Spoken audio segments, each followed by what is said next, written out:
welcome to the Weekly Artifact. I'm Justin, and this is my co-host. I'm Alex. We're two former creative writing majors searching for meaning in a sea of content.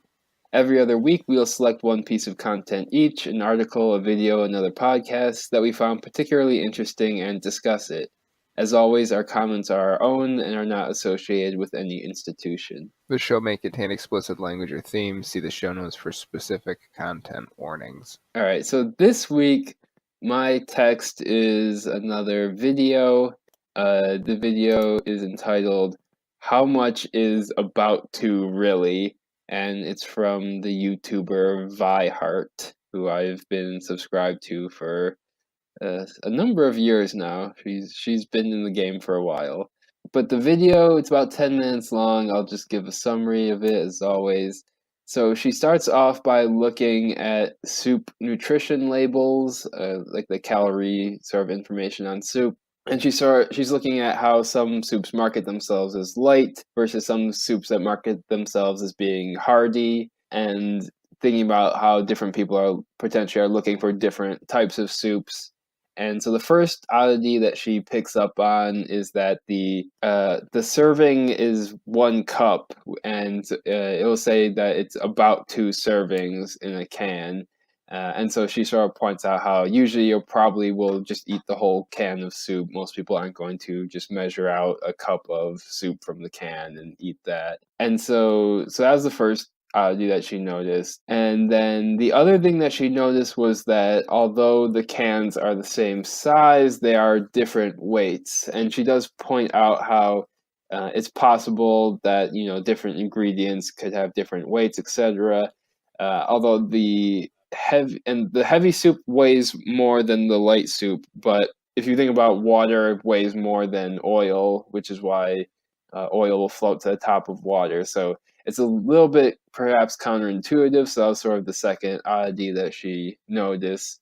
And so then she goes into doing the math, and I won't go through all the math, but she figures out based on the weights of the soup and other information that when the soup can says about 2, on the light soup, that about 2 servings is actually 2.22 servings in the can, whereas the hearty soup is 2.07 servings in the can. And then she also looks at an organic soup that she finds to be 1.58 servings in the can.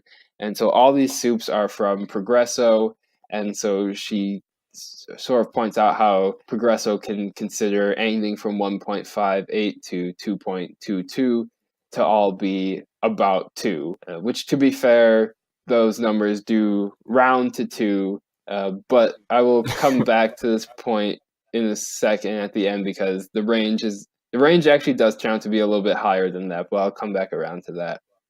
So then from there, it gets pretty interesting because she looks at some FDA regulations to figure out what is the legal range that you can have. Like how far off from 2 can you be before you can no longer say that your serving size is about 2. And so according to the FDA, you need to have anything between 2 and 5 servings. You have to round to the nearest 0.5. But what that means is that anything that's under 2 is not accounted for in this rule. And so if you sort of go through the math, you'll sort of realize that as long as your soup is less than 2.25, or any food, it doesn't have to be soup, then you can always round it to 2. And she sort of questions why this loophole is there. The implication probably being that some sort of Progresso-like company lobbied to have this loophole, so that they could do the rounding how they wanted to do it. She then goes on to sort of look at how numbers above 50 get rounded to the nearest 10, meaning that when the light soup says that it has 80 calories per serving, it could potentially be as high as 84.9 calories. It could also be as low as 75, but if we think about the higher end and the about 2, we can see how you can get a potentially higher number. So she sort of goes through and points out how if you just glance at, for instance, the light Progresso soup, you would see 80 calories pictured most prominently. And the more you look into it, eventually you could realize that that can actually could contain upwards of 188 calories. And so Weihart speculates that this is a marketing tactic, which makes sense. Like to a degree, it is a marketing tactic, and Mm-hmm. sort of points out how they're obviously Progresso is going to want to make their soup appear light if that's the audience that they're targeting, regardless of if the soup is actually fewer calories than other soups. And she also points out how the same sort of concept can apply to things other than calories. For instance, she looks at reduced sodium soup, purports to have 20% of your sodium intake, but if you run the same sort of process, you'll see it actually has potentially upwards of 43% of your sodium intake in the can. And it was interesting. She sort of claims that the fact that the companies have to go to these sort of lengths to brand their soups this way shows that regulation works. Otherwise, the companies would just make up arbitrary numbers. However, she then points out that that would only be true if these rules were actually enforced. At which point, she looks at French onion soup from Progresso, where the about to is actually 2.28, so it should technically be rounded to 2.5. And so the fact that the regulations aren't apparently being enforced is a problem, and shows that perhaps the regulation is not working as it should be. And then lastly, she looks at a packet of ramen and finds out that the about to on that is actually about to, and determines that in some ways it's actually healthier than some of the Progresso soups, despite its reputation. It's got those vitamins, baby.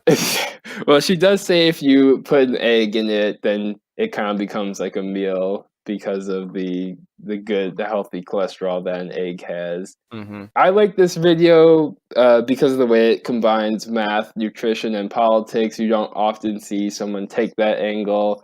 Like I said, I'm not, obviously, as our intro says, we're creative writing majors, so I'm not really a math person myself, but I have respect for Vihart and her YouTube channel. And so I sort of like the angle she took in that aspect. So I guess I'll just start off by asking you, do you pay attention to nutrition labels at all? How do you feel about nutrition labels? So the funnily enough, within I don't know if we've talked about it before, but within the about to thing, I just fucking blew my mind when I found out that Arizona tea cans are 2 servings per can. Because I slammed those things like two summer like consistently still, but like 2 and 3 summers ago, like that was my like beverage when I was like working like outside in the summer. I would like every like 2 hours I would go like find 4 quarters or $1, give it to the cashier and go grab one and absolutely down it. And that's like there's like 30 or 60 grams of sugar in a serving, and there's like 2 in a can. There's so much fucking sugar in those things. Like it was like I was like fuck me, like they were bad. I'm like the Monster energies that I will take on if I have a late night bender coming up, or in Arizona that I just sort of drink pretty like regularly. And those things I'm only usually careful about. I don't even not even careful. It doesn't change anything, but I'd like to know if the servings, like the servings I'm having, is how many I'm supposed to. But mostly just out of like morbid curiosity, like, oh, I wonder how much I'm putting inside me right now. But like, it doesn't change anything. Like if a Hostess like Ho Ho was like 1 cake per serving, and there's like 2 in a package, like I'm not putting one down and saving it for later. Like I'm lucky if I eat them separately. No, just like chipmunk it in both my fucking cheeks at once. Like it's Just double fisting that Hostess. absolutely there's no other. They're come together packed. Like and it's I don't know if it was actually somebody like in a political or a position of power, but I feel like somebody I've heard or seen them saying like the serving sizes should be based on like consumer expectation, or like what the average consumer is actually going to have. Like nobody's, like she said in the video, nobody's having like about half of a can of soup. If they're making a can of soup, you're making the whole fucking can. Nobody's having half the Arizona. I'm going to put this back for later. Like if you, especially because it's like it's a pop open. Like you can't like save it. Like it's already exposed. So I would get behind any platform that says like change, even if the numbers are atrocious, like you should change the serving sizes to like what an actual consumer is like ingesting, not like based on a 2,000 calorie diet or whatever the fuck they like want to make it look better by doing. Yeah, I mean, I was sort of surprised that she sort of implied that the regulation means the system is working, even though she ends up saying that the rules aren't being enforced, so Hmm. it's not really working. But I even thought just the fact that companies can sort of fudge the numbers to this degree shows that it's not really working. So Right. I'll give her the benefit of the doubt and say that she was just setting that up to highlight the ways in which the rules are not being enforced. I Although ooh, Yeah, you were sorry, gonna go. say, Yeah, I was just I, I I was was gonna gonna say, say, God damn it. I was just gonna say I agree that she was showing how like all of those like the little stars, the like is the icon she used, but she had like those like the perfect like loop of the system actually working if it did, like how it's beneficial to have these regulations and things like that, even though it's being mhm. exploited. But yeah, overall, like I just think it does raise some like questions over like how can you, because I try and eat healthily, and yeah, it just sort of like raises questions about how do you know you're eating healthy? Does it really matter if you're, I mean, I think it still does matter trying to eat healthy, but Yeah. then you see stuff like this and it's like, am I just kind of wasting my time? Because I do at least try and do a thing where I figure out like how many servings is this. But yeah, I would never go so far as to try and like reverse engineer the FDA regulations and all the rounding calculations. But maybe if all the companies are off in equal amounts, maybe it sort of balances out. I don't know. Yeah. I know my some of my friends, we always had a calories per dollar when we were trying to like maximize how many calories we could get with our dollars. So maybe it's good if you're into that. I kind of gave up on that lifestyle. I'm not a young man anymore. And I remember they bought like this calzone one time. They're like, oh, I have to buy it. Like, look at the calories per dollar on this thing. It's just efficient, guy. Come on, it's math. Oh. I I do uh, like how you said we're creative writing majors, so math isn't our forte, but like, and we have creative writing major as our intro for this. We like barely ever, we've barely like scratched that at all. When you had your safe room last week about just kids not understanding what the fuck show don't tell is, but I wrote this intro fully expecting it to be changed, and it just never was. that's definitely staying in. Oh, thank um, I think it's just very interesting, like I said, to see how she combines math and politics and nutrition, and just like a very interesting take on thinking about something like the ways that you might not even think that politics sort of affects your everyday life. I know there's a lot of people who sort of think of themselves as not being political or something like that, but whatever you're doing, politics has some sort of impact, even if you don't necessarily realize that. And I think a video like that, like this one, is helpful for being able to see that. But yeah, that's all I got for my artifact this week. But what do you have for your artifact, Alex? So this week I also have a video, and my video is from the YouTube channel Vox. I don't know how familiar you are with Vox, Justin, but I've been watching them for a while I'm now. familiar with the name, but I can't say that I watch them.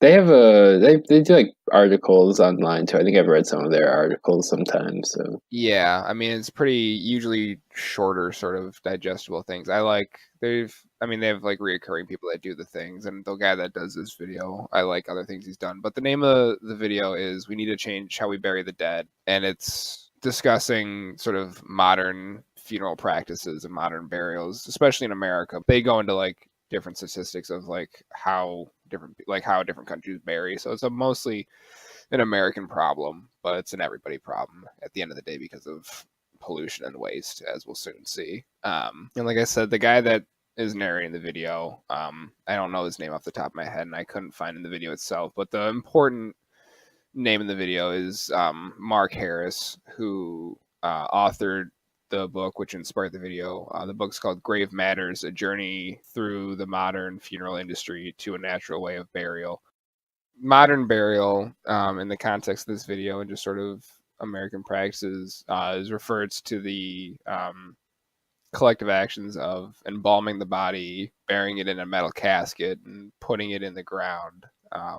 In a vault, I get referred to as a vault, which like involves like all the digging out in the concrete.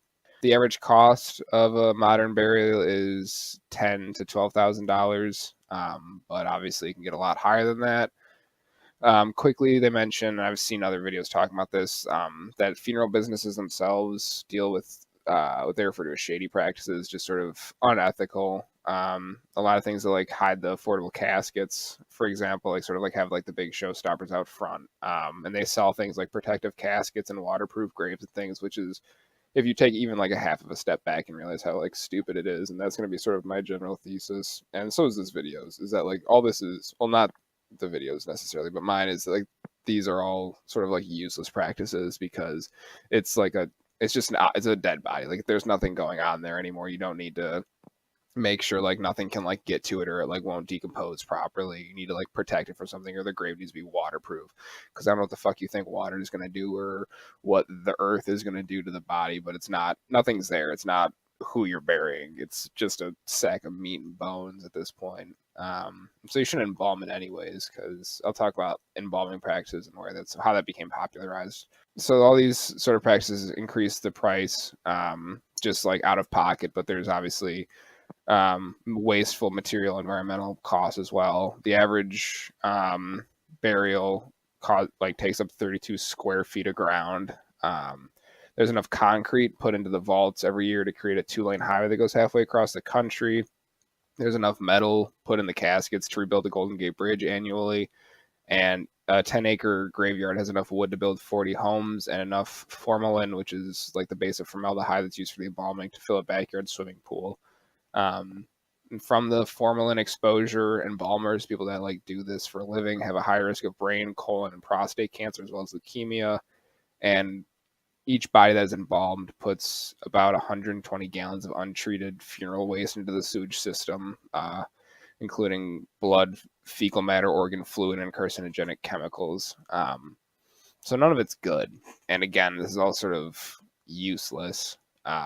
Funerals are for the living. That's been said before, and that's sort of the thing. I mean, I don't know. Before we go, we can go. They talk about sort of alternatives, but I don't know if you had a knee-jerk reaction to any of this off the top, Justin, before we get into more of it.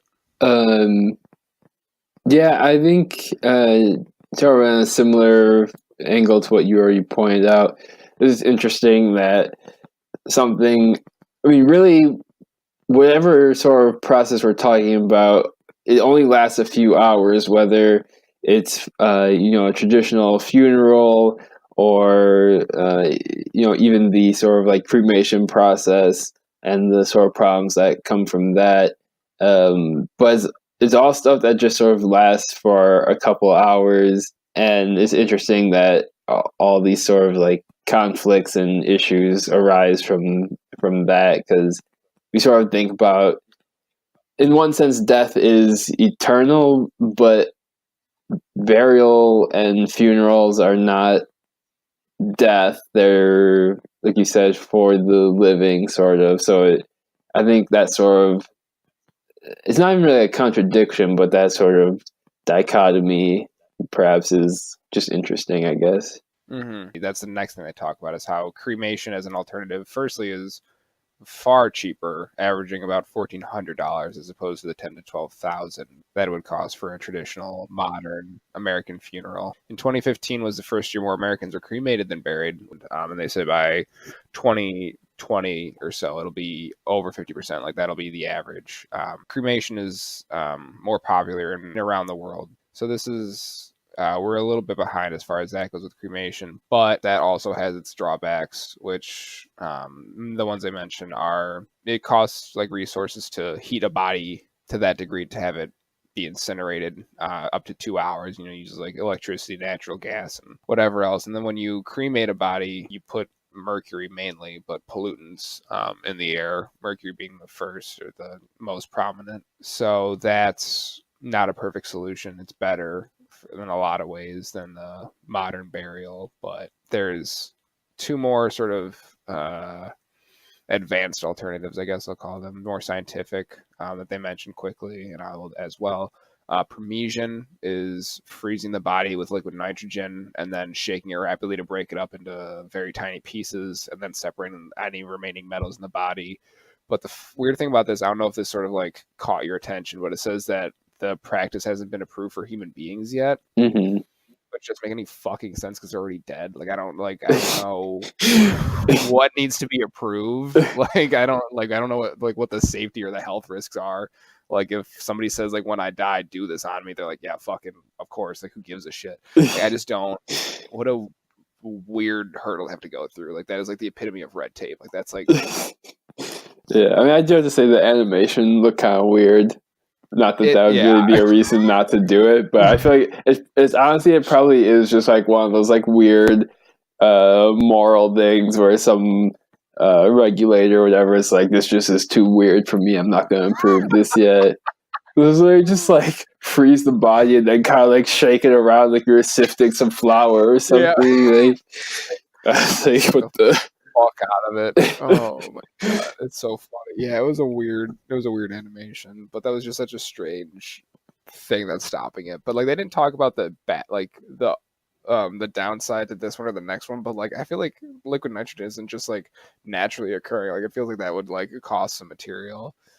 But they didn't really talk about that. But the other one is alkaline hydrolysis, which is putting the body under heat and pressure in a liquid mixture of lye and something else, but mostly lye, which when it leaves in there for a few hours or like 12 hours, I believe, and then it turns into a skeleton. Like it leaves just a skeleton. Like all the organic material around the skeleton is gone, which has zero toxic emissions and only about 10% of the cremation's carbon footprint. So that's better also than cremation, obviously. But then, the real kicker is just fucking put it in the ground. Like that's like the end all be all is just the natural burial that's been human standard up until spoiler alert, Abraham Lincoln, for the sort of the big cultural shift. But yeah, the natural burial, when they said companies have been sort of popping up around inside like parks and forests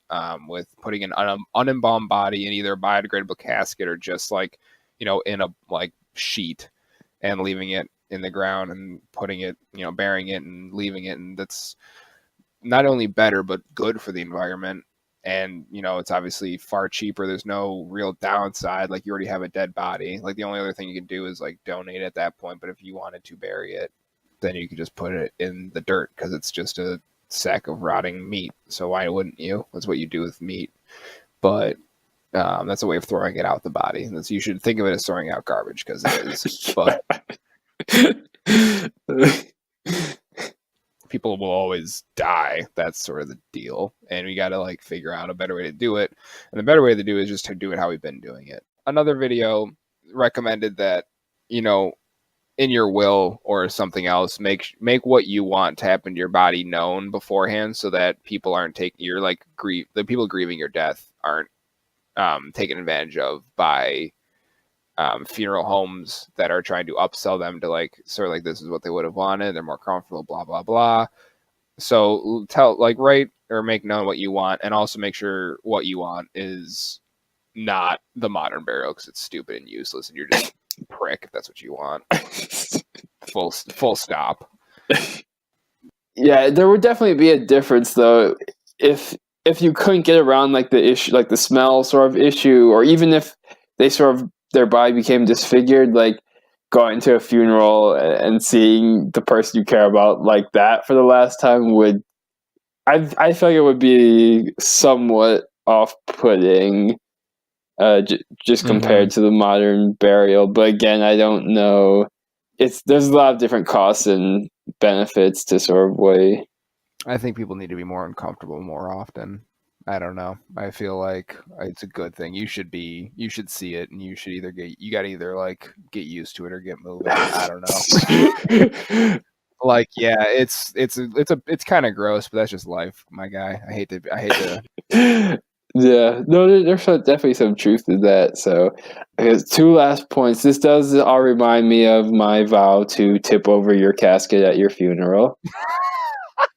I forgot about that, but I remember it now. Like I Oh my god, yes. Holy And I shit. also hope that, well, I want them to do the Parmesan on you while you're still alive. Oh my god. But like, am I frozen or do they just shake the absolute fuck out of me until I disintegrate?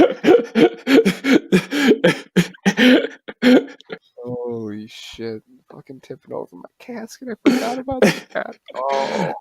That was like that was like going in hard on the safe room. We were making everybody else in the room uncomfortable. Yeah, that was the OG safe room. Oh, it was so good. Which, that might be a good transition.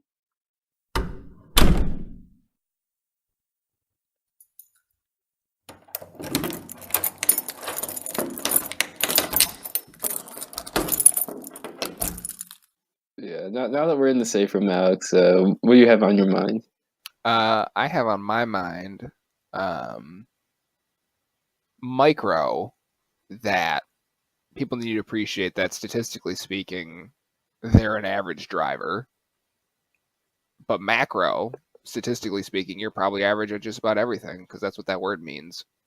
I'll say my very strong, good math of the more you fight against not being an average driver, being more higher than average driver is you're a worse driver. You're below average. If you think you're a 6, you're probably a 4, is where the math goes. If you think you're a perfect driver and you're not like a driving instructor that like teaches defensive driving, you're probably a 1. All things considered, probably because you think you're so good that like you're infallible at that point. So like you're just absolutely atrocious. I mean, like for example, I always use my blinkers. I very rarely speed more than 5 to 10 miles over, but I also am tired at least 30% of the time I drive, like dangerously tired. So that's fucked. That's a bad thing. I have been known to focus on changing the music around when I drive, and that's not good. I mean, I don't really text, but that's sort of like this. That's basically the same thing. Mm-hmm. I do recall you texting last time we were driving together, but yeah, but that's because it was you, and like if I can kill us both, like, you know.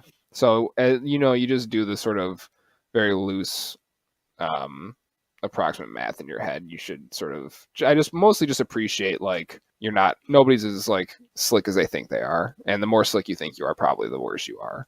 I think that's just a general rule of thumb for most things. I'm using driving as my sort of tent pole or foundation, but well, I was gonna say my favorite you driving story is we were driving together and you made a left-hand turn, and as you were turning, I tried to tell you that you were coming close to hitting someone who was crossing the street. And you didn't say anything, and then after I said, "Did you see that person?" and you said, "Who?" yeah, I remember that.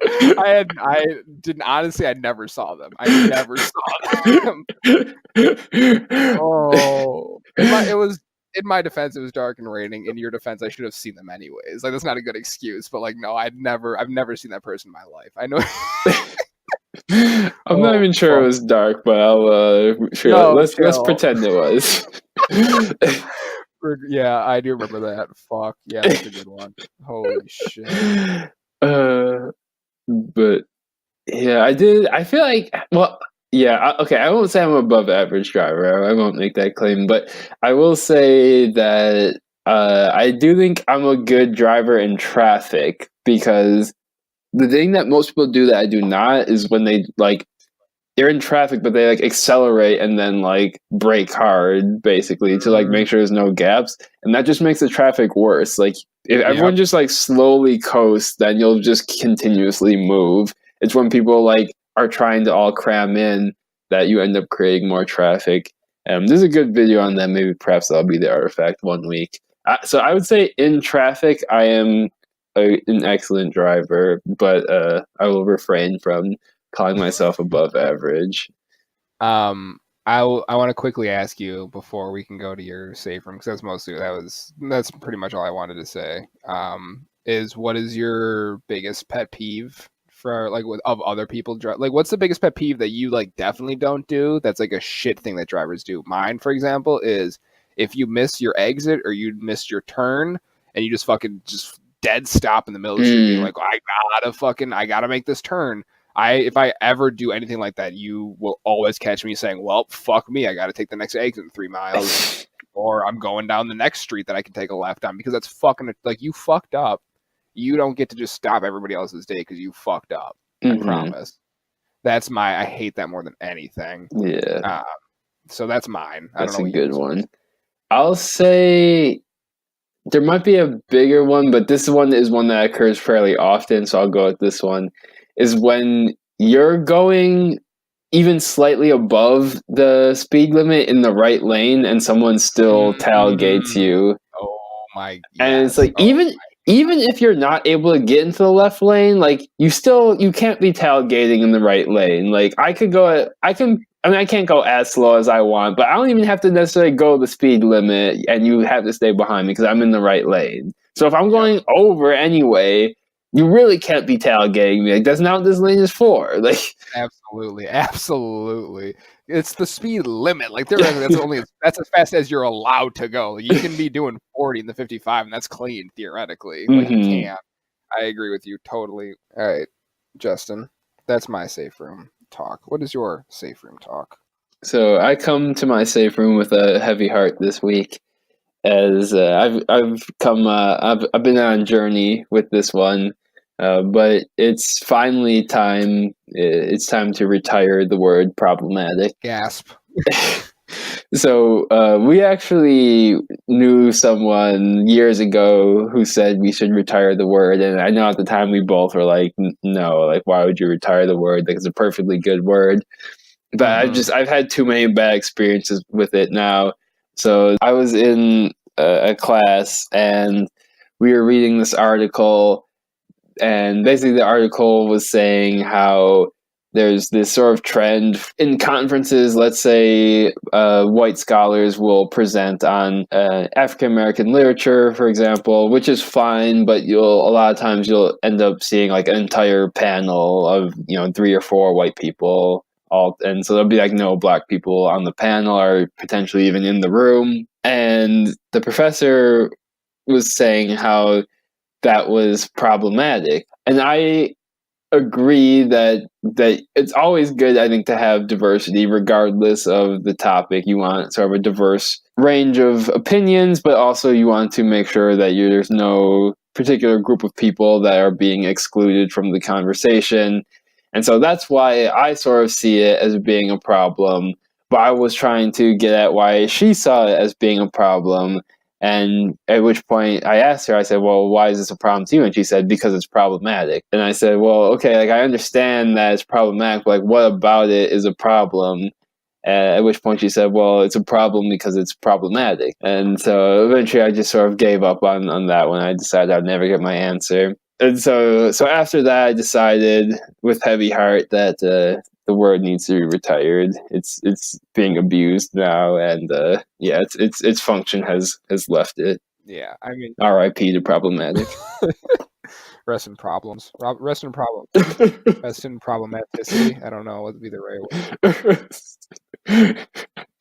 It's a great catch-all. It's a good way to like introduce like, okay, I'm going to talk about something that is problematic, meaning that there's problems with it, and now let me say what those problems are. But people have sort of stopped doing the second step, and they're just like, well, if I say it's problematic, that's enough.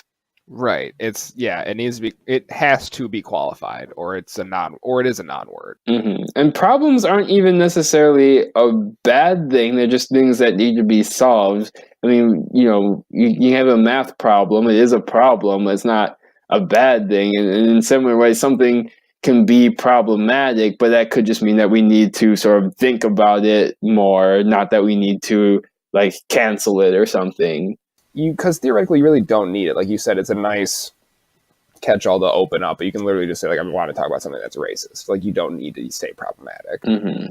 It's not a great loss. The way it's being used is like greatly shit. And you can, like you say, you can just throw it, and like you can just say it off the bat. And if somebody tweets out X is problematic, they'll automatically have like 10,000 people say like, yo, fuck that dude. Like, but like. You don't know how, what, or who, or why. Like, it's just And it's like you said, it's okay to be problematic, sort of more broadly, not even broadly, but just to go in a slightly different angle quickly is like having like a character or something in like a book or a film or some sort of art that's problematic, like doesn't mean that everything's bad or that character is like bad, because like every people are nuanced and can be shitty about things, and like it's okay. It doesn't have to be. It's like problematic shouldn't be like a nuclear bomb of like an Mm-hmm. adjective. Yeah, it just, I mean, I'll say most people who are described as problematic are, uh, you know, need to change something about them. But in general, yeah, especially when you're thinking about fictional characters, let's say, like, yeah, it's just something to think about and like work through. But even for real people as well, like, people can be wrong about things, and hopefully they eventually come to the correct position. But even if they are, quote unquote problematic, again, it's more something that needs to be worked through and resolved in some way, not like just a thing where, oh, they're problematic, now we dismiss everything. Yeah, it's really just the follow up that's important.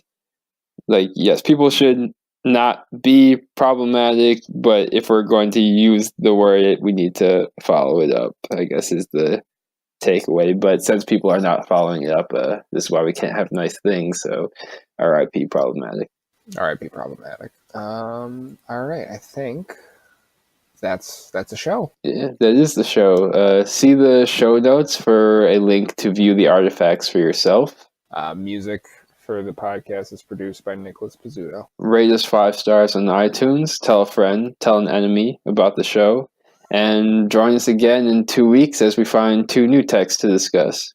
Trump wanted to defund the Special Olympics. Don't even, if it only happened for a day, don't forget that.